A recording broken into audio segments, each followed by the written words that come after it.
గోషుమల్ నియోజకవర్గం ఎన్నో అభివృద్ధి పనులు చేశాం. ప్రజల మన్ననలు పొందుతూ ముందుకు సాగాం. బీఆర్ఎస్ పార్టీలో ఎలాంటి గుర్తింపు లేదని ఆవేదన వ్యక్తం చేస్తూ మీసాల క్రాంతి ఈ సందర్భంగా మీడియాతో ఆయన మాట్లాడారు. మిత్రులందరికీ నమస్కారం.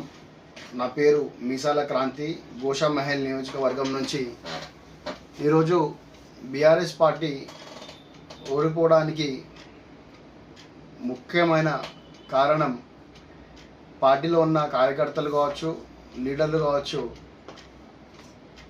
అయితే కార్యకర్తలు చెప్పే విషయం ఏంటంటే, గత 10 సంవత్సరాలలో ఎవరికి విలువ దక్కలేదనేసి, పార్టీలో ప్రాధాన్యం దక్కలేదనేసి, మరి గ్రౌండ్ స్థాయి లెవెల్లో ఒక ఓటర్ని తీసుకెళ్ళి ఓటు వేయించాలంటే అది బూత్ స్థాయి కార్యకర్త కావచ్చు, అక్కడ ఉన్న లోకల్ కార్యకర్త వల్లే అవుద్ది. అయితే ఆ కార్యకర్తకి విలువ దక్కాలి. మొట్టమొదట గత 10 సంవత్సరాలలో ఆ కార్యకర్తకు మనం ఏ పోస్టు ఎక్కడ ఇవ్వలేదు. మరి డివిజన్ స్థాయిలో కావచ్చు, నియోజకవర్గాల స్థాయిలో కావచ్చు, జిల్లా స్థాయిలో కావచ్చు, జిహెచ్ఎంసీ స్థాయిలో కావచ్చు, ఎక్కడ కూడా ఏ కార్యకర్తకు ఏ పోస్టు దక్కలేదు. అసలు పోస్టే రిలీజ్ కాలేదు మన బీఆర్ఎస్ పార్టీలో. అంతా దిగజారి మనం ఉన్న ఏ కార్యకర్తకు కూడా విలువ దక్కలేదు అనేసి ప్రతి కార్యకర్త చెప్పడం జరిగింది.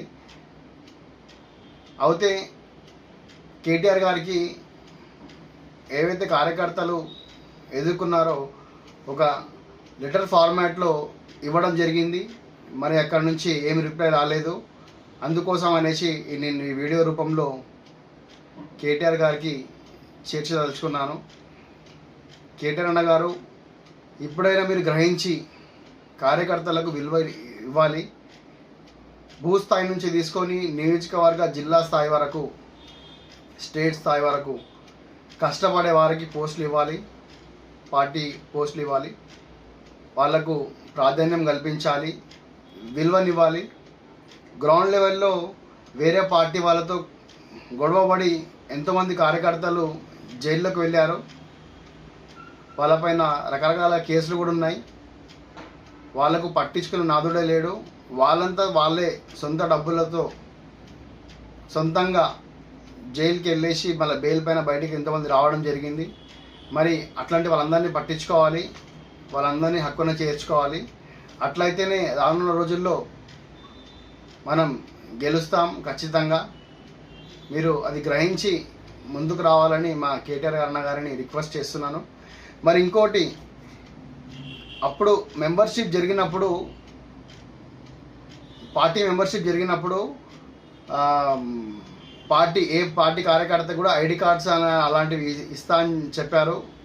అలాంటివి ఏమి ఇవ్వలేదు. మరి ఇంకొక విషయం ఏంటంటే, ఎవరైతే మెంబర్షిప్ చేశారో వారికి ఒక ఇన్సూరెన్స్ అనేది ఇవ్వబడ్డది. అయితే ఎంతోమంది కార్యకర్తలు రకరకాలుగా నియోజకవర్గాల్లో ఎంతోమంది కార్యకర్తలు చనిపోయారు మధ్యలో.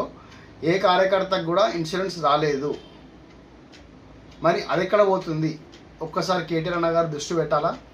మరి ఇంకొక విషయం ఏంటంటే, నియోజకవర్గ స్థాయిలో ముఖ్యమైన లీడర్లతో కూర్చొని మీరు డిస్కషన్ చేసి ఎవరికి ఇన్ఛార్జ్ ఇవ్వాలి, ఎవరికి ఏ బాధ్యత కట్టబెట్టాలి అనేది వాళ్ళ నియోజకవర్గాలు డిస్కషన్ చేపట్టిన తర్వాతనే, సీనియర్లు, జూనియర్లు, కార్యకర్తలు, బూత్ స్థాయి ప్రతి ఒక్కరికి చర్చించిన తర్వాతనే పోస్టులు రిలీజ్ చేయాలని మా యొక్క రిక్వెస్ట్ ఈ వీడియో ద్వారా.